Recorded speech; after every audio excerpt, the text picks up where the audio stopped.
चिड़ा कड़कनाथ सेठ के यहाँ काम करता था। अचानक एक दिन उसका सेठ पंछियों को अपने ऑफिस से निकाल देता है। इन पंछियों में टोनू का नाम भी होता है। सेठ, आप इस तरह हम पंछियों को काम से नहीं निकाल सकते। हम लोग आपकी ईंट से ईंट बजा देंगे। जा, जो करना है करके देख लो। मैंने ये कंपनी खुद खोली है। मैं किसको रखूं किसको निकालूं, यहाँ पर मेरी अपनी चॉइस है। मैं तुम लोगों को एक बात बता दूं, मेरी कंपनी आजकल घाटे में चल रही है। मैं इतने सारे पंछियों का खर्चा नहीं उठा सकता। अब आप लोग यहाँ से जा सकते हैं।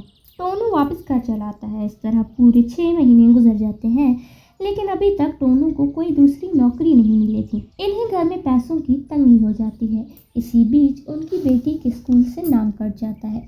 6 महीनों से उसके स्कूल की फीस जमा नहीं हुई थी। एक दिन तो हद ही हो गई। अरे जल्दी जल्दी निकलो इस घर से, मुझे तुम लोगों को नहीं रखना। 6 महीने से तुम लोगों ने इस घर का किराया नहीं दिया। अभी के अभी पैसे दो, वरना अभी निकल जाओ यहाँ से। और की जल्दी से इनके घर का सामान बाहर फेंक दे। अरे भैया, ये आप ठीक नहीं कर रहे। मैंने पहले कभी आपके पैसा रोका है?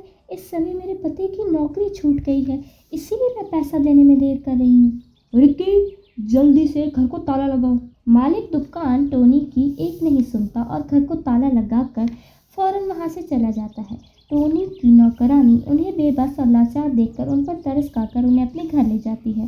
मालिकन, आज से मेरे करीब खाने को अपना घर समझिए। यहाँ पास के घर में मैं झाड़ू पोछा करती हूँ, वो काम आप कर लीजिए। आपको कुछ पैसे मिल जाएंगे तो राहत होगी। हाँ री, तो ठीक कह रही है। अब वो पहले वाले दिन तो रहे नहीं मेरे। मैं काम कर लूँगी तो बच्चों की देखभाल कर सकूँगी। तब तक टोनी जी भी कोई काम ढूंढ लेंगे। को टोनी की मालकिन घर आती है तो बुलबुल टोनी की शिकायत उससे कर देती है। बुलबुल की माँ बिना सोचे समझे टोनी को घर से निकाल देती है। तब टोनी टुन्नू से कहती है, सुनिए जी, मैं सोच रही हूँ क्यों ना ठेले पर ढाबा खोल लूँ, लेकिन सोच रही हूँ इसके लिए पैसे कहाँ से लाऊं। तुम फिक्र मत करो टोनी, मैंने अपना हवाई होटल गिरवी रखा था। मैं आज ही उसे जाकर बेच आता हूँ और तुम उन पैसों का ढाबा खोल लेना। हाँ जी, अगर खुदा ने चाहा तो हमारे पूरे दिन जल्दी ही गुजर जाएंगे। जल्दी जाइए और पैसे लेकर जल्दी आइए। टोनू अपना हवाई होटल बेच देता है और उन पैसों से टोनी अपना ढाबा खोलती है। टोनी, तुम्हारे हाथ के कढ़ी और चावल बहुत स्वादिष्ट है। आज तक मैंने ऐसे कढ़ी और चावल कहीं भी नहीं खाए। हाँ हाँ बहन, बिल्कुल सही कह रहे हैं, और दाम भी बिल्कुल सही है। धीरे धीरे टोनी के ढाबे पर भीड़ लगने लग जाती है। टोनी इतनी दयालु थी कि वो गरीबों को मुफ्त में खाना खिलाती थी। एक दिन टोनी होटल के सामान लेने बाजार जा रही थी कि तभी वो देखती है, अरे ये गुंडा मवाली तो मालकिन की बेटी से जबरदस्ती कर रहा है। मैं कैसे मालकिन की बेटी को इससे बचाऊं? मैं टोनी को फोन करती हूँ। टोनी टोनू को फोन मिलाती है। क्या हुआ टोनी, तुम इतनी घबराई हुई क्यों हो? टोनू जी, आप ढाबे के पास वाले पेड़ पर आ जाइए। वहाँ एक गुंडा मालकिन की बेटी को छेड़ रहा है और वो बदतमीजी कर रहा है उससे। साथ में 2-4 पुलिस वालों को भी लेते आइएगा। अच्छा, मैं अभी आता हूँ। टोनू जल्दी इंस्पेक्टर को लेकर वहाँ पहुँच जाता है। इंस्पेक्टर साहब, जल्दी से इस गुंडे को गिरफ्तार कर लीजिए।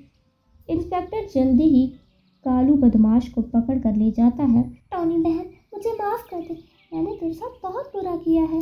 इतनी देर में बुलबुल की माँ भी वहाँ पहुँच जाती है। टोनी, आज तूने मेरी बेटी को बचाकर बहुत एहसान किया है मेरे ऊपर। मैं भी आज तुम्हारे लिए एक ऊपर एहसान करना चाहती हूँ।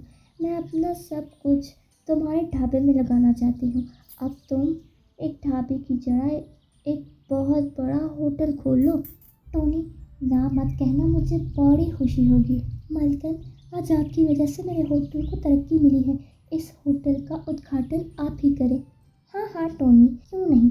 तुम जैसी नेक और भरी चिड़िया की मदद करके मुझे बड़ी खुशी हुई। अब बिना वक्त ज़ाया किए होटल का उद्घाटन करते हैं। टोनी के अब गरीबी के दिन कट चुके थे। अब वो हंसी खुशी अपने परिवार के साथ रहने लगी।